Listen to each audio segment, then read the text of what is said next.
What's going on, G-Shock Society? Second review of the day. It's your boy G-Dub, G-Shock Warrior 3-1s. Coming at you guys with another great, beautiful piece. The second piece I picked up at Soho while I was in New York for the Johnny Cupcakes launch party event last weekend. It's a GLS8900AR-3 3422 module. Retail price tag is $130. Okay, so this piece is known. This piece is part of a collection known as the Aurora series, and the reason it's called the Aurora series is because if you can look closely, you see when light hits this metal frame around the face, it shines in a bunch of different colors.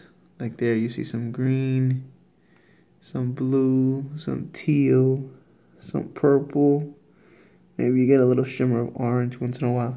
Well, that's supposed to like resemble the Aurora Borealis lights that be in the sky with the crazy color combinations and whatnot. And that's pretty much what this watch is inspired by. It's a G-Light series, so you know it has all those crazy functions. The watch, if my camera decides to focus. There you go. G-Light series. So it has all those crazy functions.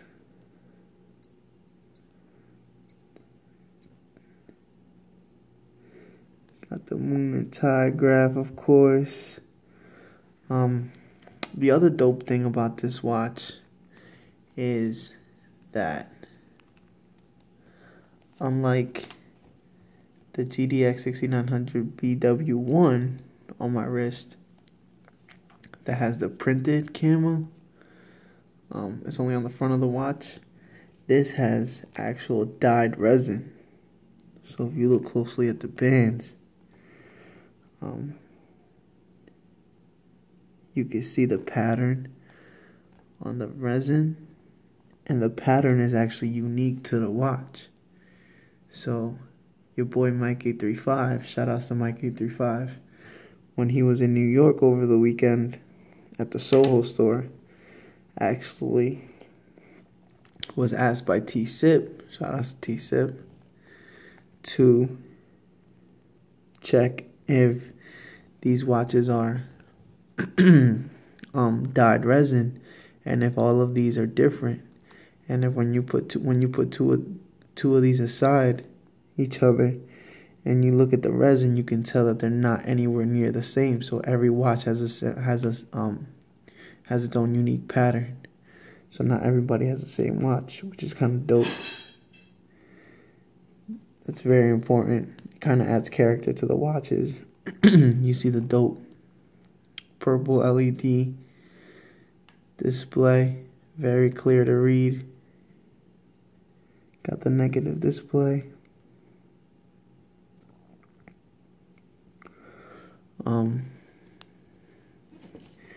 Your usual backplate. Nothing fancy there. So yeah, so this collection has 3 watches: an AR1, an AR2, and an AR3.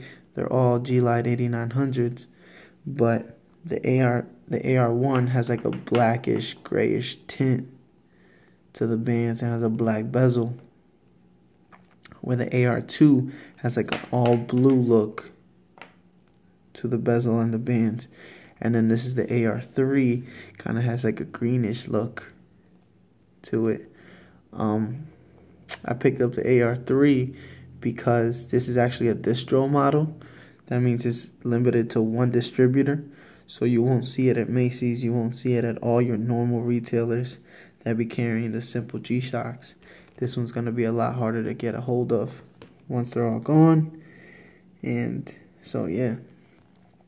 So I was actually on the fence between the GLS8900BW and the GLS8900AR. AR stands for Aurora, actually, obviously. But I ended up just falling in love with them both on my wrist. So I ended up grabbing them both. Both beautiful watches. I like them really much. G-Shock's been hitting their new designs hard lately, so it feels good to finally be back in it, picking up these watches and making vids again. But here's your on-wrist look at it. Dope watch. Very easy to read, very nice, beautiful look to it. You see a little bit of the ion plated metal on in the face too. That's what that metal is. It's ion plated, so it reflects light differently depending on the angle. So yeah, I definitely, if you're looking to step out of your comfort zone in watches, I would definitely suggest this series. Doesn't come cheap, obviously, but definitely not like anything G-Shock has ever done before. So that's dope. You need a size comparison. Everybody knows how big the GDXs are, so the GLS8900 is right there with it. Yeah, other than that, that's about it. GLS8900AR-3, ion plated, dyed resin, a lot of unique touches to this watch in this collection. So, signing off. This is my second review of the day. Got 3 more for y'all. But moving on up, this will be on the wrist in the next one. All right, don't follow your dreams, guys. Chase them. Peace.